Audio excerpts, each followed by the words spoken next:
Good morning, everyone, and welcome back to the pregame lobby. I'm your host, Trep, joined by my co-host, Mr. Williz. Will, we are back to recap. What was that, week 4? I think it was week 4, yeah.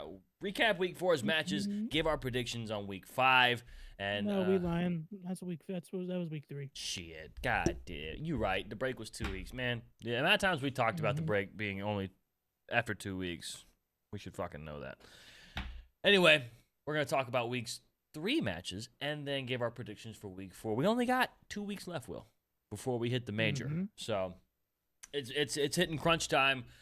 So let's get into this. As you can see, I added our records right here on screen. They're going to be on the other scene as well. You're going to be able to follow it the rest of the time because I actually added it to OBS. So I can just change it every time we get ready to go. I am currently 16-10. Will is currently 14-12, so very nail-biter. This happens every year. I always start off ahead of Will, and then somewhere along the line, I just, do some faded stuff, like Vancouver is going to beat OpTic, and we end up losing it. But let's get into these matches, Will. We had some close ones. We had some results we kind of expected. We had some results we didn't really expect. But I think overall for the weekend, we kind of had results that me and you kind of saw coming. Our predictions kind of show it. We didn't have the greatest of weeks, but I think we had some teams that we were, big question marks on. Carolina with Exceed coming in. How were they going to look? We thought Miami was going to look a little bit better than they did this past weekend, but we were doing a lot of, going off of how these teams looked the last time we saw them. And so, now that we have another weekend under our skin, we can actually kind of see, where we were at for all these teams. So let's get into it, man. The first matchup, we had the Riyadh Falcons taking on G2 Minnesota. Me and you both took Riyadh, I believe, in this series. We saw a really good Riyadh resurgence at the end of week 2 before we went on the holiday break. And Riyadh come in and they clutch a game 5 over G2. A very close series here. I mean, both the hard points super close. The S&Ds were kind of run by Riyadh the whole time, and then a super close overload. So, I mean, you got really, really close respawns from these two teams, kind of a bang out. I think you even said that this matchup had potential to be a bang out, to be a long one, and it's exactly what it was. G2 drops to 1-4. Obviously, not the start you want from Minnesota. Riyadh has won 3 series in a row. Give me your overall, when you look at this series, you look at this map set, I mean, we predicted the right winner. Did it go pretty much how you expected it to? Yeah, in my prediction, I said I thought it would probably go game 5. I'll be completely transparent with the chat. I am recovering from COVID. I didn't watch any of these matches live. I watched the OpTic match back, and I looked at highlights for everything else. Like I said, it went pretty much exactly like how I thought it was going to. These teams, I think, as it stood, going into the break, were probably pretty even in my mind. Still look like I think. I think the only real weak point that I'm seeing in G2, I don't know, Skies really isn't playing to where he would probably like to be. And then Falcons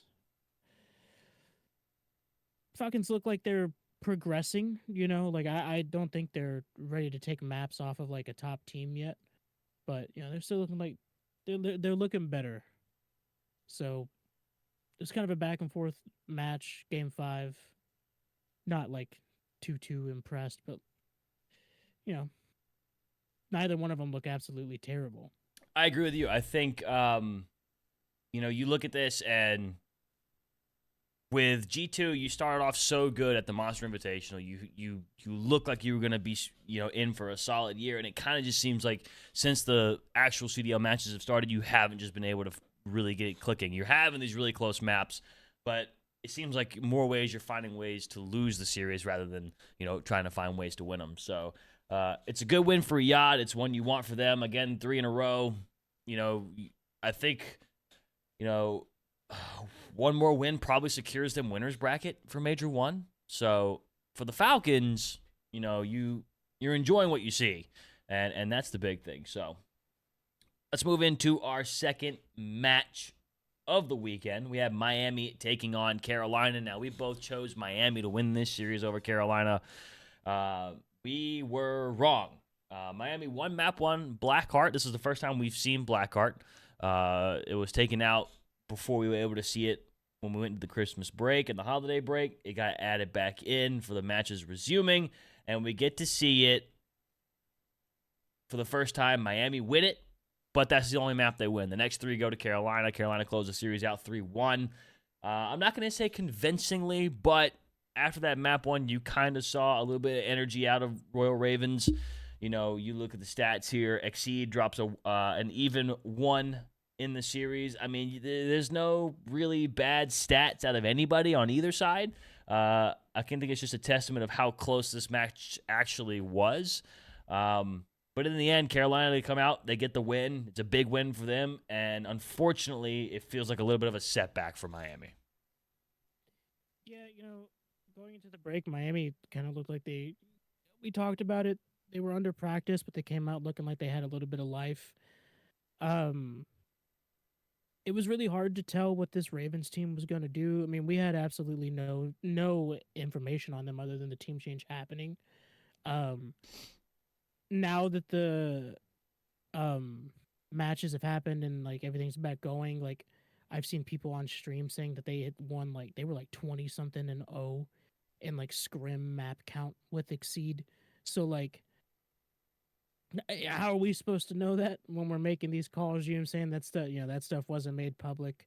Apparently they practiced with Neum, who is now on like he's still on the Huntsman, but he's got like, the Thieves have like an option on him for like up to a week after the first major.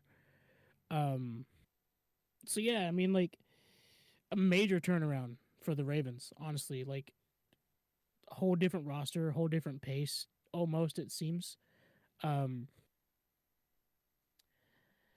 think this is, yeah, I don't think this is like bad news for Miami. I think, if you're Miami, you don't like come out of this weekend thinking like, oh my God, it's like everything's terribly wrong. But if you're Ravens, you definitely come out of this weekend thinking like, oh hell yeah, you know what I'm saying? Like this is great. Yeah, I think they just look significantly better with Exceed. I think the pace is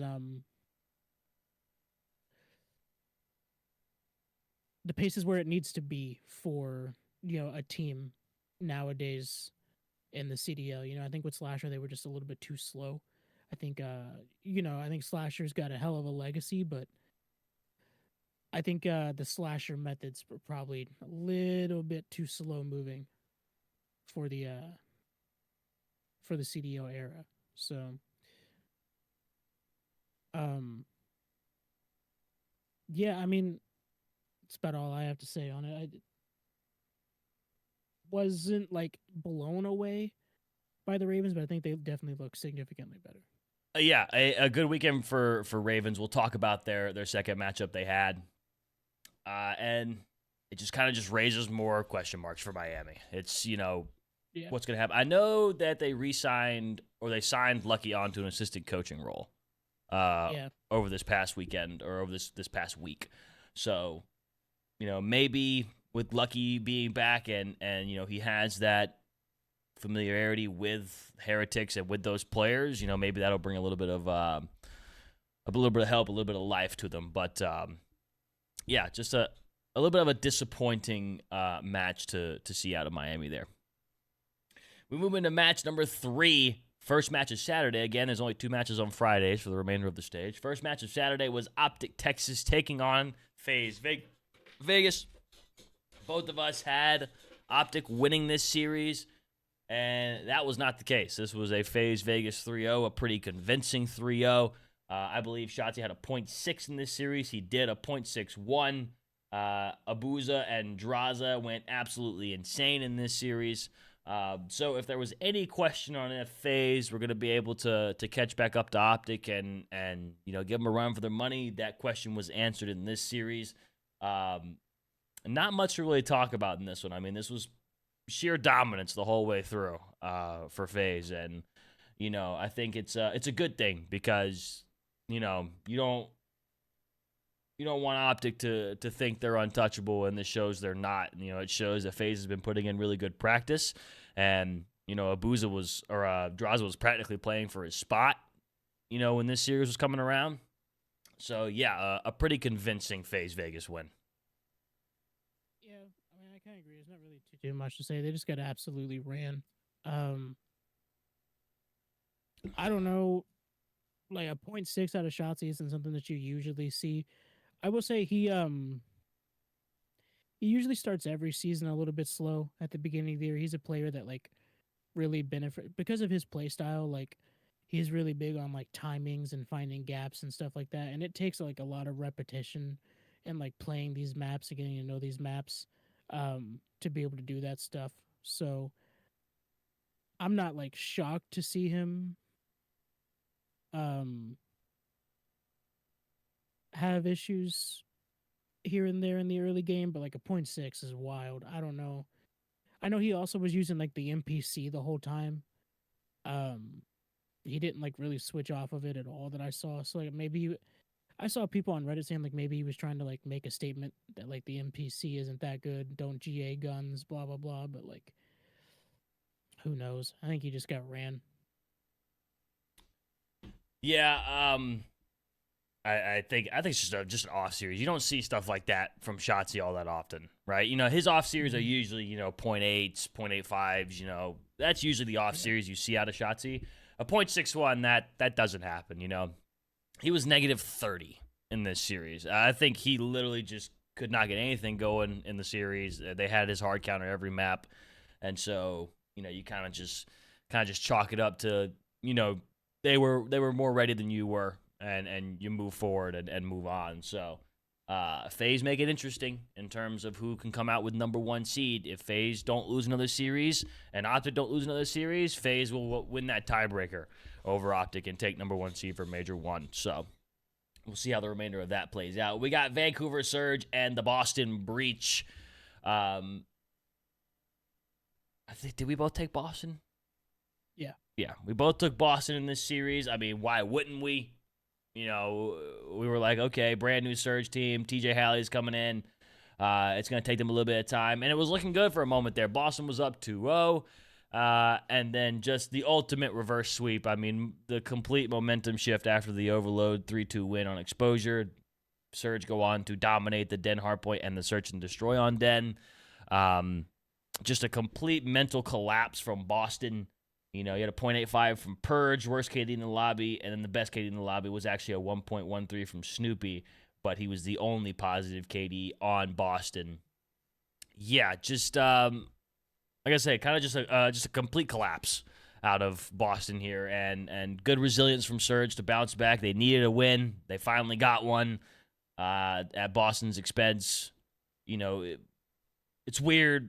You know, this Boston team, I think, is, like, so weird right now, where, like, some moments they can look really, really good, and then others they have, like, this, where they just absolutely collapse and you know, they forget how to use their thumbs.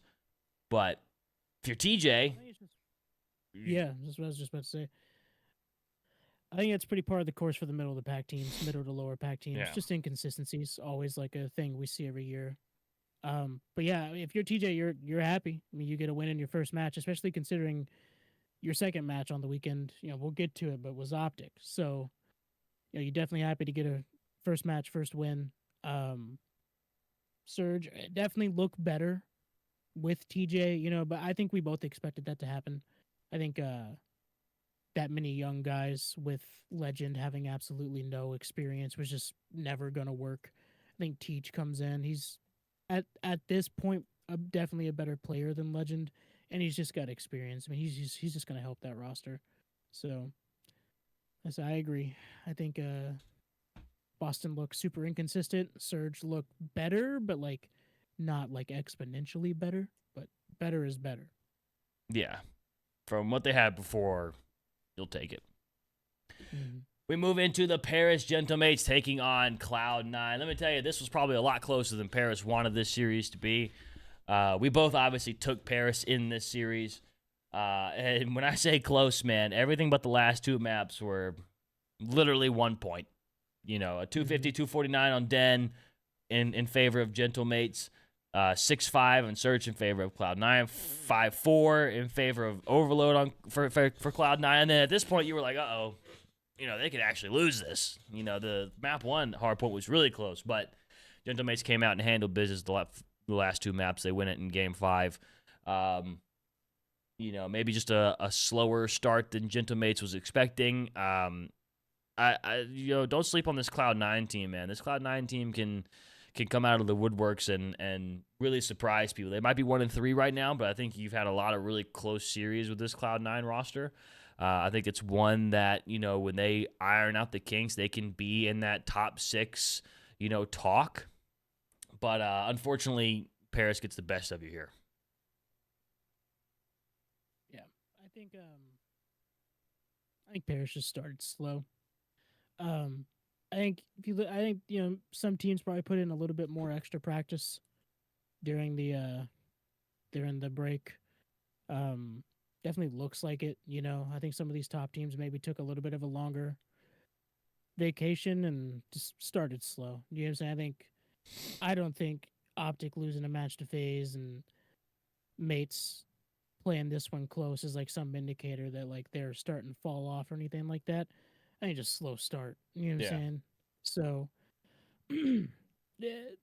kind of shocked. I think this match was the one that I walked away like the most shocked from. Like, damn. I'm telling you, man, Cloud9 can play.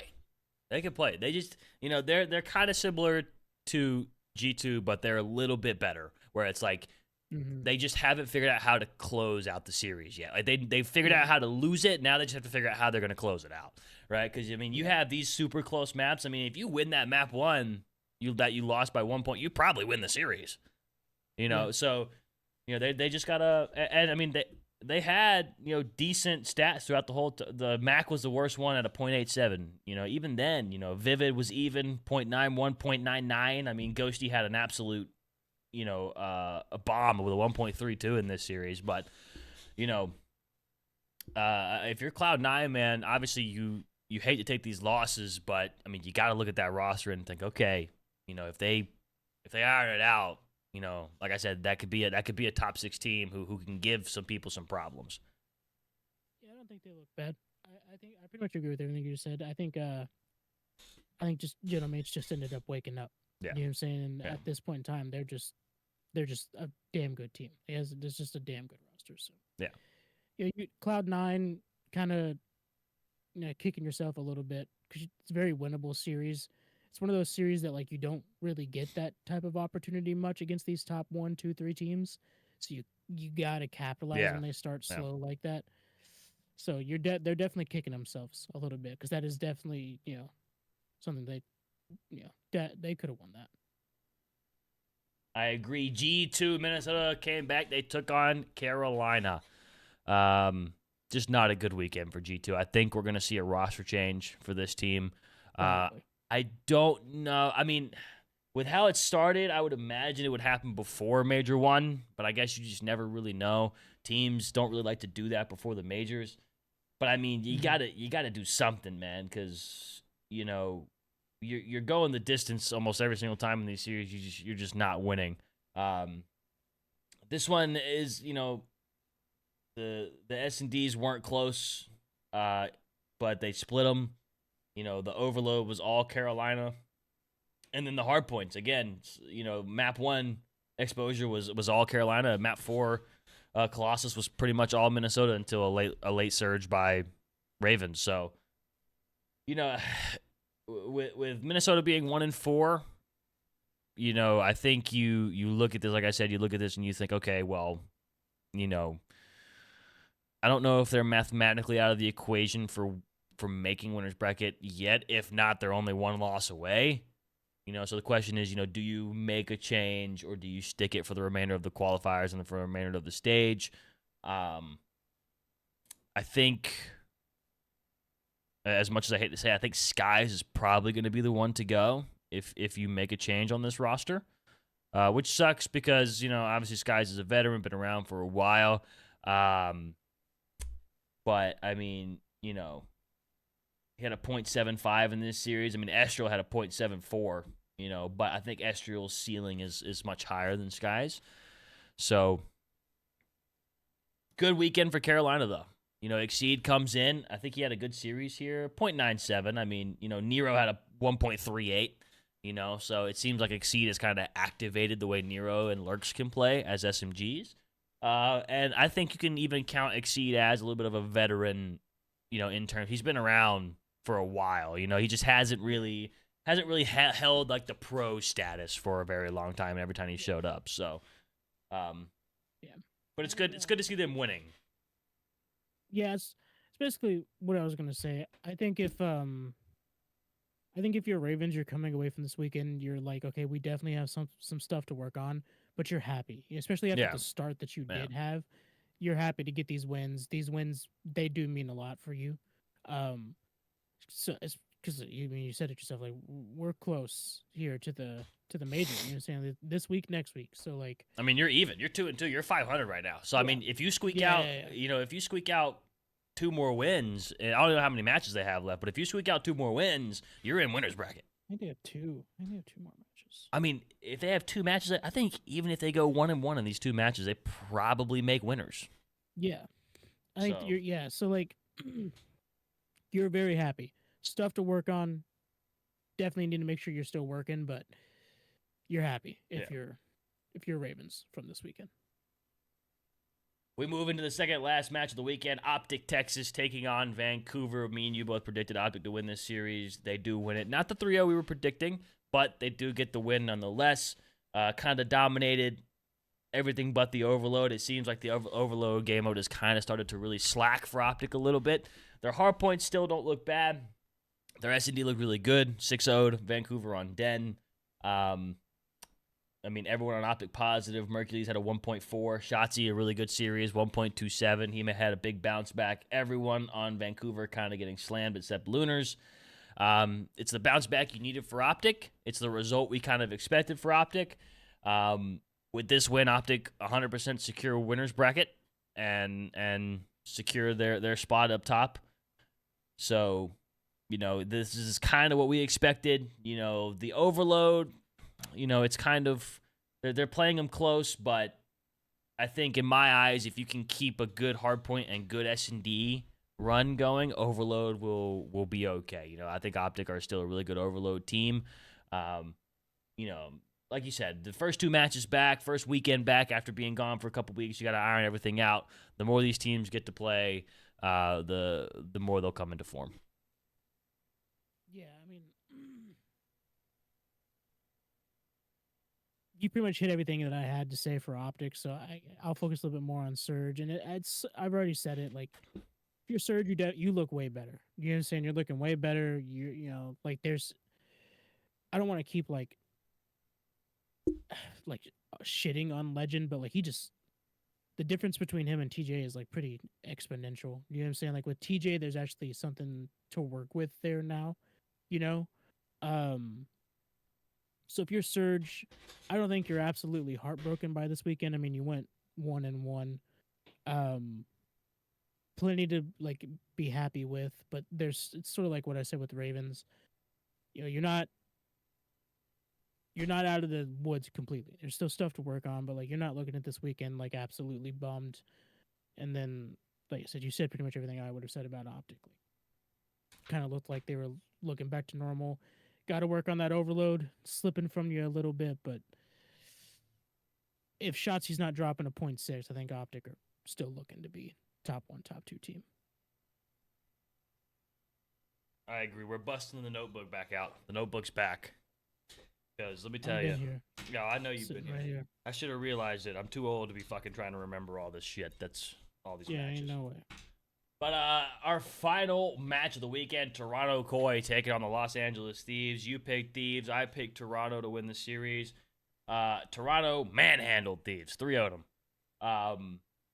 This is what I was worried about, man. It was just like I said, and some teams you're like, we went into these picks thinking, okay, we're going off of the teams we saw last, right, and how these teams were looking.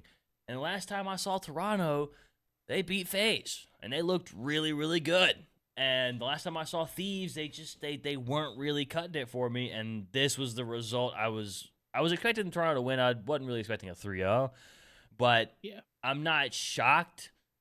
Thieves, there's so many question marks. I think you're definitely going to see a roster change after Major 1, if not before. I think you're probably going to see Neum come in for Kenny. Kenny's stats in this, a .66. I mean, the guy is stinking it up, man. He's not having a good year so far. He didn't have a good year last year. You know, I don't know what's happening with Ken, but if you're Thieves and the roster you put together, you know, you can't really afford to be 2-2 right now. Yeah. I think you and I have talked about it a little bit outside of the videos. I think I've even talked about it a little bit in past episodes. I agree. I think Ken's going to be the first one to go. I think it's the most like obvious change. But I think Thieves is having a little bit more than just like a one-man issue. I think there's just like team inconsistencies. You're saying they don't really look like they're playing together very well. Yeah. And you never know. Like sometimes just like a small roster change really does like introduce a new fire. Maybe the way Kenny's like, it's pretty well established that when Kenny's on a team, Kenny likes the team to play Kenny's way.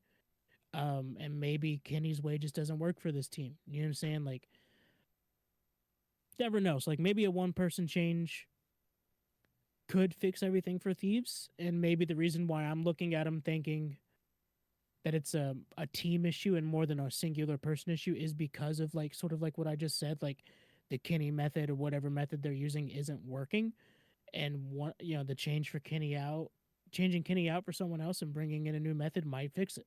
I don't know. I'm not in their camp. I can only comment on what I see. And what I see is a team that's struggling as a whole. I think the only one on the team that I've like watched and been like, all right, yeah, this guy's playing where he normally would be playing is Scrap. I think everyone, the other three have had moments where they're struggling. It's just shocking, I thought that this team on paper looks significantly better than last year's team, but so far it's proven wrong. So you guys start to wonder, bro. Maybe Dan Ghostie's a little bit more special than people are giving him credit for. Hey, I've always been a damn believer. I think both of us have always been a damn believer. Yeah, I like Dan a lot. Because, I mean, like... especially after he joined OpTic in MW2. I mean, he joined OpTic and they were getting second places. You know what I'm saying? Like, when they were struggling with Scump. Yeah. That's crazy to think, Like, Dan Ghostie is good. I didn't even necessarily think he needed to be dropped going into MW3. It's just like it was hard to. Hey, you heard my thoughts on that. Yeah, you didn't think you thought Kenny was the wrong choice completely. I did. But hey, they won champs, so like they won champs, but I feel like with Ghosty they probably still win champs in my eyes. I think that team. I was pretty high on Kenny for a while, but like. It's kind of hard to be high on Kenny right now. You know what I'm saying? Like he's constantly proven that I can't be high on him. I think they would have been probably better with Ghosty. Yeah. I think Ghosty just doesn't mesh well with people. I think it's pretty well established. He's got a personality that's hard to team with from what's like been talked about here and there. I know like he and Dashy didn't get along, so like is what it is. Yeah, man, Envoy as well. You know what I'm saying? Kind of thinking about that. Like, I know you've been someone that's kind of been a little bit harder on Envoy over the years, but that if you look at the entirety of the CDL, that man's consistently been on winning rosters. You know what I'm saying? So I like the roster he's on right now for sure. A big fan. Yeah. I think he fits great on that roster as sort of like the old man veteran, you know what I'm saying? Like, yeah. But then you think about it, like all those guys are kind of veterans at this point. You know what I'm saying? Everyone except Sib. I would say Sib's still kind of, I wouldn't say Sib's he's been around longer than Ghosty. Sib went pro in Vanguard. Did he though? With Pred. Yeah, he was on Surge the whole year. He sucked though, so I don't count. No, he didn't. He just Dude, I kind of forgot Pred had even existed. Accuracy and Mac on his roster. It was Sim and Pred. I forgot Pred even existed. What's Pred doing over there on Falcons? He doing anything? They're winning, so they got to be doing something. He's still dropping numbers, getting a check. They got to be doing something. He's winning, so. Mm-hmm. Well, let's get into week 4, Will, and let's get into our predictions here, because that's what everyone cares about, is our predictions for the matches. Again, you can see our overall records. Very tight, very close. It's not about that, though. It's about the enjoyment of the CDL. And right now, I think we could have some banger matchups this weekend. So let's get into them. First match today, Vancouver Surge taking on the Miami Heretics. I don't know about you, but for me, when I was writing these down and I was looking at them, I feel like a lot of these could be close. Closer than people expect. For me in this series, man, it's such a toss-up. It's such a tough one. Surge are brand new. I'm going Miami 3-2. I think you have to have a bounce back. I think they are going to have a bounce back. And I think when you look at this compared to the Ravens team that Miami played last weekend, I think Surge are still worse than that Ravens team. And I just kind of like Miami in the long run of this series. I think it goes 5. I think Miami close. I'm going with Surge. I think Miami looked flat, and I think Surge has life. You know what I'm saying? Like, they didn't look bad in the match they won. It was close, but like they didn't look bad. And then your second match is OpTic, so like, yeah, you know what I'm saying? So I don't know. I think I'm gonna give the new roster an opportunity to prove me wrong before I'm like completely sour on them. Yeah. So yeah, I'm going with Surge. I think 3-2 though. I think this match could. This is what look. Whenever we go 3-2, we always go. It's always 50-50 for us. When we 3-2 a series, we're like, anybody can win this series. So, second match of the day and last match of the day, the Falcons taking on Paris. Another interesting one, because you got a Riyadh team that has a resurgence. They've been playing well, but you got Paris, who still probably could be considered as the best hardpoint team in the game, if not the best, very close to it. I have Paris 3-2. I do think Riyadh can force a 5 here. It just really depends on what Paris we see. We saw them start a little sluggish against C9, but I mean, the team's been playing well.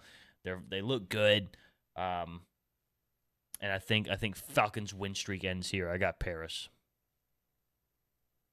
I agree but disagree. I agree. I'm taking Paris, but I'm thinking 3-1. Slammage. Ding dong. Yeah. Like you go back and watch the end of their last series, and it looked like they were looking. It looked like they just woke up. They were back to normal. Started slow, still on vacation. Krusty's in their eye, thinking about Santa Claus. You know what I'm saying? Like, so I'm gonna take Mates 3-1. Wouldn't be shocked. Saturday's matches. First one, Miami taking on Boston. It's another one of those series where it's like, hey, this could probably go either way. For me, I got Boston. I got Boston 3-1. I don't know what it is. I feel like you have a decent Boston team here. But like I said, they're just finding ways to lose. And one of these times you're going to have to find a way to close the series out and actually win it. You're 2-2. It's an important match. If you win this, you could put yourself in a really good spot to make winner's bracket. You got really, 2 really important matches this weekend for Boston. But I think this one right here, if you win this, you put yourself in a good spot. I'm hoping they're going to come out and play with some energy. I got Boston. I got Miami 3-2. I think Boston are inconsistent. They're not closing these series when they need to, and I think Miami just really fucking need a win. And whenever I think of like 2 rosters and I'm like, all right, both of these rosters really need a win. Who do I trust more? I'm picking the team that has Ringcore on it. That guy's nasty. You know what I'm saying? So I'm gonna go Miami 3-2. I think it'll probably be close. The Toronto Koi taking on the Carolina Royal Ravens. You got a really good Toronto team here, man. I don't see Toronto dropping to Ravens. Ravens have looked good in their last 2 matchups, but it's still the honeymoon phase for that team. I've got Koi 3-1. I also have Koi 3-1.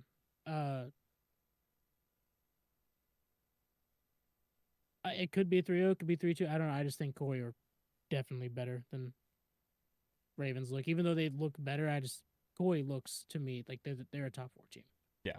I think it's probably General Mates, OpTic, FaZe, Koi. It's my top 4. I agree. FaZe taking on C9. Another one of those where, you know, C9 have the ability. They've shown some really close matchups, but I mean, you got FaZe, who the last time they played, they dick slammed OpTic. Probably riding a good high here. I got FaZe 3-0, 3-1. Same. I got FaZe 3-1. I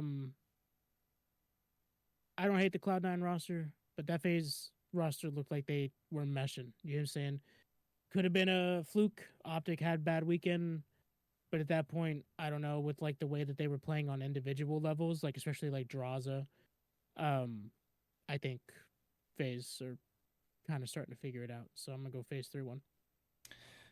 We move into Sunday. C9 taking on Boston. Just talked about how I think Boston can take down Miami, how they need to take down Miami. They need to win it because I think out of the 2 matches they play this weekend, this one's going to be the harder one in my eyes. I have C9 3-2 over Boston. I could see it 3-1 as well. I just think C9's the better team. I think they have a better ability to close out series. I think they're a little bit more consistent than Boston right now. So I've got C9. I also have C9 3-2 for the exact same reasons, just a little bit more consistent. Easy peasy. Sunday. This is probably the easiest pick of the weekend here. G2 taking on FaZe. FaZe 3-0. I don't think this is gonna be close. I got FaZe 3-1 just because, like, I don't know if we need. I don't know about 3-0 so far this season, man. Everybody's playing each other pretty close. You know what I'm saying? Unless you're OpTic after a break, I guess. I don't know. OpTic and Thieves after a break, man. I don't know. You know what I'm saying? But yeah, I got FaZe 3-1. Speaking of OpTic and Thieves after a break, that's our final match of the weekend. OpTic taking on Thieves. You know, usually in the past, I'd be like, oh, man, this is going to be a close one. I don't think it is. I think OpTic are going to handle business. Thieves just look rough, man. They don't look ironed out. You know, I think you're going to get what you get from Scrap every time, but, you know, if OpTic play it the way they did against Surge, this is going to be a pretty quick one. I got OpTic 3-1. I also have OpTic 3-1. Only reason is because I think OpTic just looks shaky in Overload. Yeah. And I don't think Thieves are, like, absolutely dog shit. I just don't think they're where they should be. Yeah. Pretty rough, but yeah. It's an interesting one too. This is a LAN match right here because they're in the same damn venue practically. Well, they are. They're in the same building. Yeah. So yeah. So, but dude, it's gonna be the OpTic way. If they come out and get 3-0 by Thieves, it'll be something if that happens. I don't think that's gonna happen though. Mm-hmm. But there's our predictions. There's our recap. There's everything for week 3 and week 4. Of course, we will be back next week to recap week 4's matches and talk about the final week of matches. Is this? Yeah, this is second to last week, right? Yep. Or is week it 2 4? more? Yeah, nope. Yeah. Second to last. We got 5 weekends. Yep, second to last. So, gonna be a fun one. Enjoy the matches, everybody. If you enjoyed, hit that like button. Subscribe if you are new to the channel. All the support is greatly appreciated. We will see you all next week for our recap and predictions as we close out Stage 1. Pretty quick Stage 1 after the break. I mean, the break felt like it was an eternity, and now it feels like we're flying through it again. Anyway, I'm Trep. That's Will. We will see you guys next week. Enjoy the matches. Enjoy your weekend. Enjoy your week. Will, send us out of here. Goodbye. Oh, still can't do it.